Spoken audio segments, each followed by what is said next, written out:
We'll guide you through how to download and install Zoom on a laptop or PC. If you find this guide useful, then please consider subscribing and liking the video.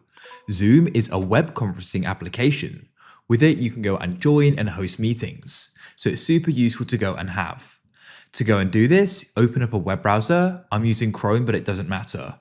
And what you want to do is go and search for Zoom, like so. You can then come to zoom.com.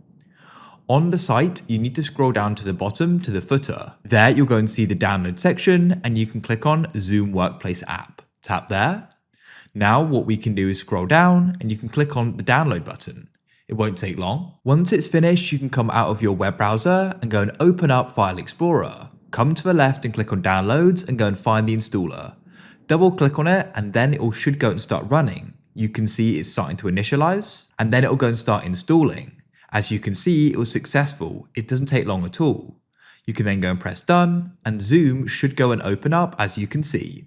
You can go and join a meeting, or you can sign up or sign in. I've just gone and signed in, and here we are. So we've got some different options here.